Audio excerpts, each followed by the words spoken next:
Hell yeah. College is gonna be so sweet, dude. Young Eth was excited for college.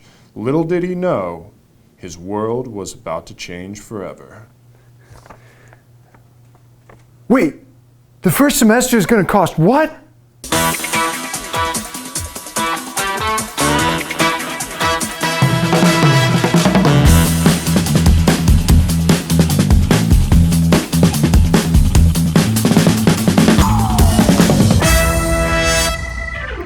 Eth The Finance Geek.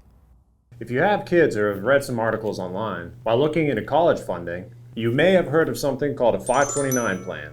This is a proverbial perfect account for sending kids to college, right? Well, yes and no. A 529 plan refers to an account under Code 529 of the Internal Revenue Code, which allows an individual to set up and fund an investment account and not pay taxes when the investment grows if used for college. Think of this like eating mushrooms. When a specific type of mushroom is used, they can be a very tasty food.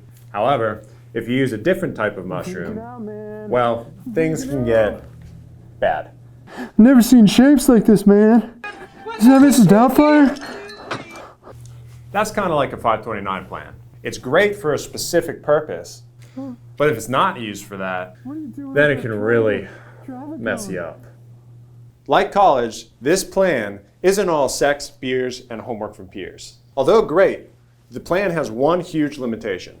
It can only be used for college. Now, College Eth, are you writing this down? Are you writing this down, College Eth? Yeah, I'm taking notes, Such a fogey.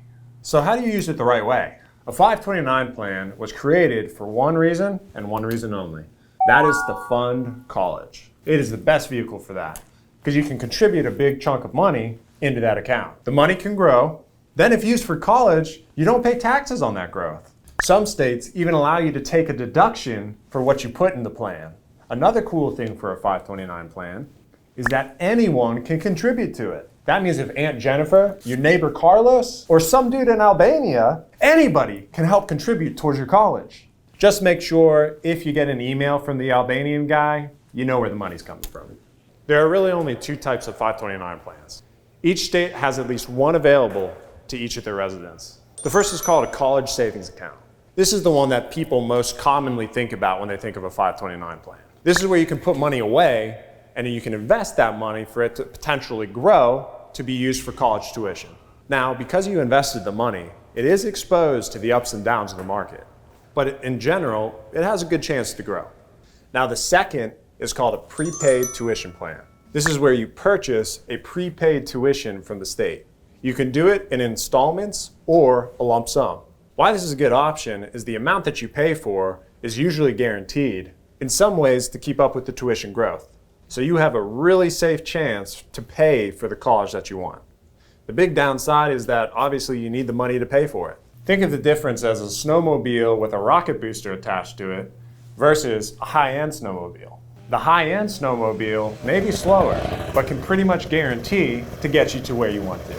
But it's pricier. The one with the rocket booster will go faster and may get you to where you want to go earlier, but there's no guarantee that you'll get there without going up in flames. So for example, if your kid becomes a rock star and they decide to tour the country in a van and not go to college, then you're stuck with money that if not used for college, you get hit with a 10% penalty and have to pay taxes, which makes it kind of pointless to save money there in the first place. Therefore, the biggest question you need to answer when considering how to save for your kid's college is, will my child want to go to college? And if not, ask yourself this: will they let me into frat parties even though I'm old? It's kind of like picking your next recreational vehicle for vacation.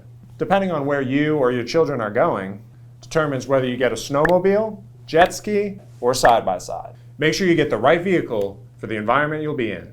That's our show. Thanks for watching. Consider reaching out to us for our financial services. As you can see, I'm thinking about buying a recreational vehicle myself. I'll give you a hint. It rhymes with homobile. Oh. Well, see you next time.